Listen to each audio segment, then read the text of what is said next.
చాలా బాధతో ఆవేదనతో జరిగినటువంటి సంఘటన పైన రాష్ట్ర ప్రభుత్వం, ముఖ్యమంత్రి రేవంత్ రెడ్డి గారు, యావత్ కేబినెట్ మొత్తం దిగ్భ్రాంతిని వ్యక్తపరచడమే కాకుండా జరిగినటువంటి సంఘటనలు, ఇటువంటి సంఘటనలు గతంలో కూడా ఇలా జరుగుతూ వస్తూ ఉన్నాయి. ఇటువంటి సంఘటనలన్నిటిపైన సీరియస్ గా ఉండాలనేటువంటి ఆలోచనతోనే కావాల్సిన ఏర్పాట్లు చేయడం కోసం కేబినెట్ ఇప్పటికే 2-3 సార్లు దీనిపైన రివ్యూ చేయడం జరిగింది.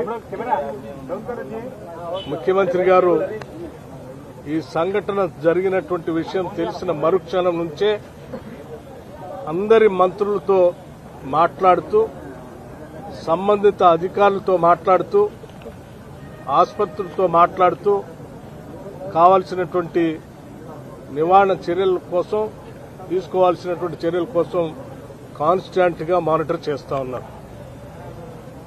ఇక్కడ హైదరాబాద్ ఇన్ఛార్జ్ మంత్రిగా ఉన్నటువంటి పొన్నం ప్రభాకర్ గారు సంఘటన స్థలం నుంచి ప్రత్యేకంగా ఉండి అధికారులతో క్షేత్రస్థాయిలో వాళ్ళు కోఆర్డినేట్ చేస్తా ఉన్నారు. వైద్య ఆరోగ్య శాఖ మార్చులు శ్రీ దామోదర్ రాజనరసింహ గారు ఉదయం నుంచి ఇక్కడే హాస్పిటల్లో ఉండి క్షతగాత్రులకు జరిగినటువంటి సంఘటనపైన విచారం వ్యక్తపరుస్తూనే వాళ్లకు కావాల్సినటువంటి అన్ని కూడా దగ్గరుండి పర్యవేక్షణ చేస్తూ ఏర్పాటు చూస్తా ఉన్నారు.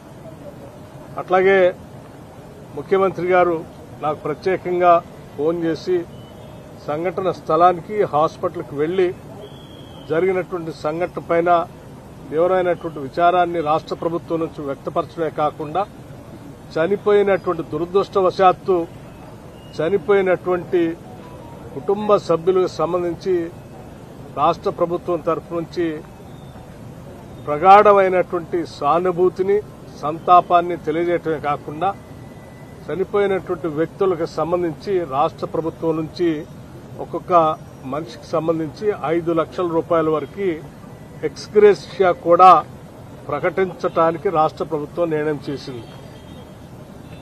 సరే, వారి జీవితాలలో తిరిగి తీసుకొని రాలేము, కానీ సాధ్యమైనంత వరకు ఆ కుటుంబానికి ఎంతో కొంత వెసులుబాటు కల్పించడానికి ఈ 5 లక్షల రూపాయల ఎక్స్గ్రేషియా ఒక ఆర్థిక సహాయాన్ని ప్రభుత్వ పరంగా ప్రకటించడం జరిగిందని మీ ద్వారా తెలియజేస్తాం. ముఖ్యమంత్రి గారు ప్రత్యేకంగా కేబినెట్ సహచరులందరితో మాట్లాడి 5 లక్షల రూపాయలు ఎక్స్గ్రేషియాని ప్రకటించమని వారు స్పష్టంగా చెప్పినటువంటి సమాచారాన్ని మీ ద్వారా తెలియజేస్తా ఉన్నాం.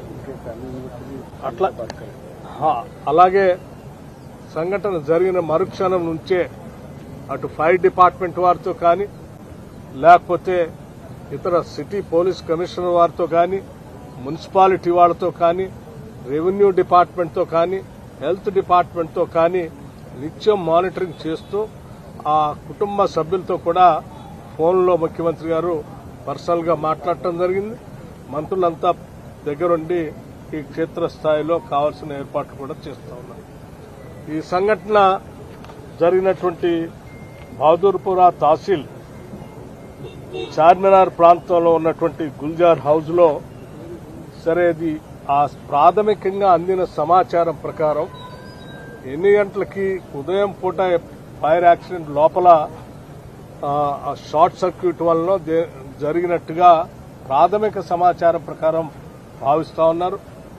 ఆ బిల్డింగ్ లో పడుకున్నటువంటి వాళ్లు ఆ షార్ట్ సర్క్యూట్ వల్ల రేగినటువంటి మంటలతోనో పొగతోనో వాళ్లు మరణించినట్టుగా ప్రాథమిక సమాచారం ద్వారా సంబంధిత అధికారులు ఇచ్చినటువంటి సమాచారం తెలియజేస్తా ఉన్నారు.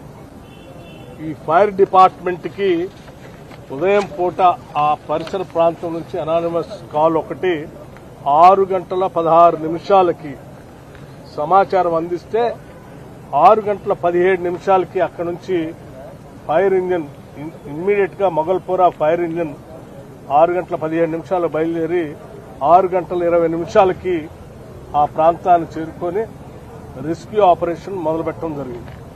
దీంట్లో దాదాపు 11 ఫైర్ ఇంజిన్లు వాడటం, అట్లాగే ఒక రోబోని కూడా డిపార్ట్మెంట్ పరంగా వాడారు. 70 మంది ఫైర్మెన్లు, 17 మంది ఆఫీసర్లు దగ్గర ఉండి ఇంకా దాన్ని విస్తృతంగా స్ప్రెడ్ కాకుండా కంట్రోల్ చేస్తూ కాన్స్టెంట్ గా మానిటర్ చేయడం వల్ల ఈ ప్రమాదం ఇంకా వ్యాప్తి చెందకుండా కంట్రోల్ చేయగలిగారు.